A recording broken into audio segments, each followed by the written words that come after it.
नमस्कार, आप देख रहे हैं न्यूज इंडो नेपाल। पेश है आज की खास खबरें।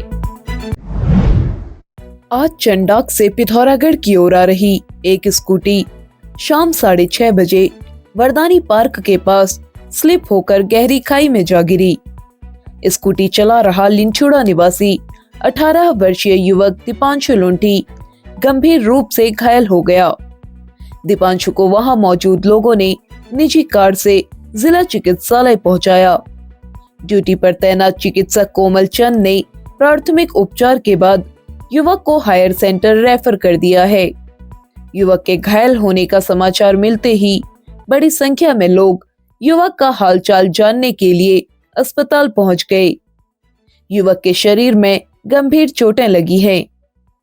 बता दें कि घटना की सूचना मिलते ही प्रभारी कोतवाल मदन सिंह बिष्ट के नेतृत्व में सर्च अभियान चलाया गया।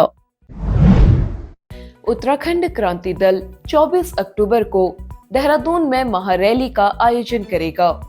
पूर्व विधायक काशी सिंह ऐरी ने सोमवार को पिथौरागढ़ में कहा कि प्रदेश के लिए भू कानून और मूल निवास बेहद जरूरी है। भू कानून नहीं होने से बाहरी लोग तेजी से बड़ी मात्रा में जमीन खरीद रहे हैं और बाहरी लोग स्थायी निवास प्रमाण पत्र बनाकर स्थानीय लोगों के संसाधनों पर कब्जा कर रहे हैं। मूल निवास प्रमाण पत्र की अनिवार्यता लागू की जाए और दूसरा भू कानून में इतनी सख्त भू कानून बनाया जाए जिसका सरकार ने वो भी किया है, सबसे सुझाव भी मांगे हैं, लेकिन उसका इम्प्लीमेंटेशन नहीं हुआ। सरकार ने कोई नीति या कोई नियम नहीं बनाए हैं। तो एक तो शीघ्र जो है सख्त भू कानून बनाया जाए ताकि यहाँ की ज़मीन की खरीद फरोख्त रुके और बहुत सीमित मात्रा में अगर आवश्यक हो तो सरकार विचार करके उसको अपने स्तर पर डीएम और एसडीएम के स्तर पर ये नहीं होना चाहिए, सरकार के शासन के स्तर पर ये हो, ऐसा प्रोविज़न हो कि माना कोई जनहित का काम है, कोई हॉस्पिटल बना रहा है, कोई बहुत बड़ा विद्यालय सबके लिए बना रहा है, तो उस पर विचार किया जा सकता है वो सरकार के स्तर पर।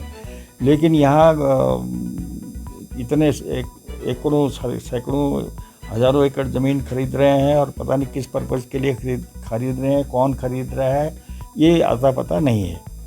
तो ज़मीन का मामला बहुत ज़्यादा संवेदनशील है और सरकार को इसको संवेदनशीलता से ही लेना चाहिए और उसको सख्त कानून बना के उसके सख्ती से लागू करना चाहिए।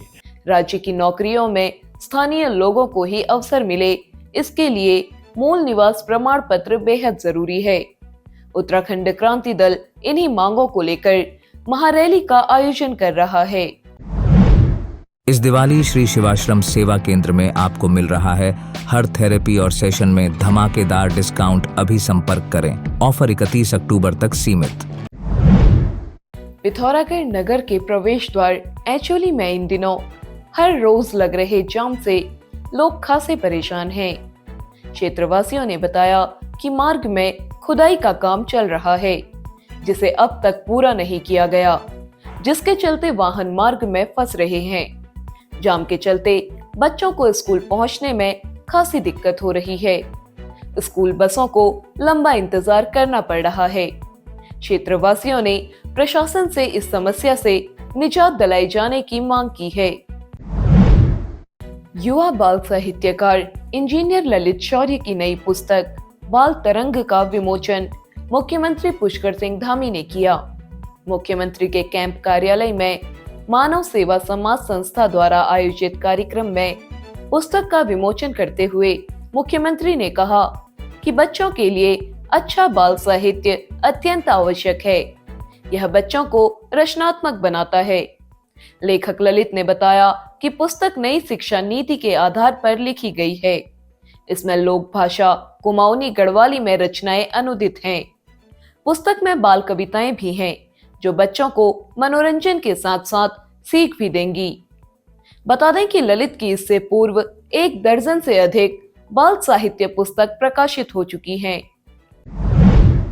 पिथौरागढ़ कैंपस में समर्थ पोर्टल खोले जाने की मांग तेज हो गई है।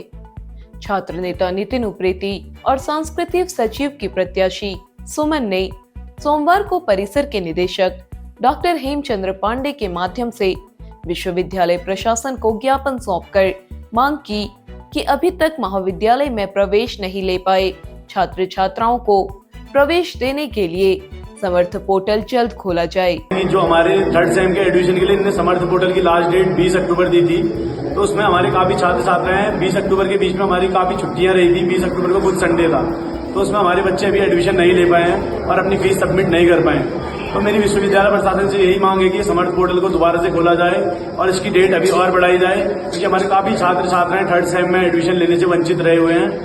प्रवेश नहीं मिलने से छात्र छात्राएं खासे परेशान हैं। दोनों ने कहा कि इस मामले में जल्द कार्रवाई नहीं होने पर आंदोलन किया जाएगा। त्योहारों के इस सीजन घर लाए best furniture collection, bed, sofa set, अलमारी, टेबल, कुर्सियां और भी बहुत कुछ। साथ ही भवन निर्माण में आने वाली सभी जरूरतमंद सामग्री उपलब्ध। सिर्फ इतना ही नहीं, सभी प्रकार की tiles, sanitary products and accessory. आज ही बम्पर डिस्काउंट और ऑफर्स का लाभ उठाए। अभी संपर्क करें या चलें आए Manoj furniture house and traders, near Panda bypass, या मनोज फर्नीचर हाउस, नया बाजार, पिथौरागढ़। सीबीएसई की राष्ट्रीय खेल प्रतियोगिताओं में मानस एकेडमी की छात्रा रिया जोशी ने स्वर्ण पदक जीतकर जिले का गौरव बढ़ाया है। हरियाणा में आयोजित प्रतियोगिता के फाइनल मुकाबले में रिया ने हरियाणा की खिलाड़ी को शिकस्त दी।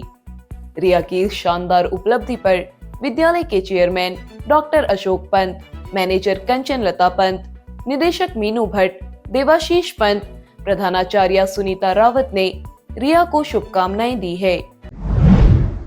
जिले में सामुदायिक पुस्तकालय स्थापित कर रहे जिला पंचायत सदस्य जगत मर्तोलिया ने कहा कि धारचूला नगर में नवंबर माह में पुस्तकालय शुरू हो जाएगा। इस संबंध में 24 अक्टूबर को स्थानीय समुदाय की बैठक बुलाई गई है, जिसमें पुस्तकालय की अवधारणा और संचालन को लेकर चर्चा की जाएगी। बैठक 11 बजे से लोक निर्माण विभाग के सभागार में होगी। आज के लिए फिलहाल इतना ही। कल फिर होगी मुलाकात नई खबरों के साथ।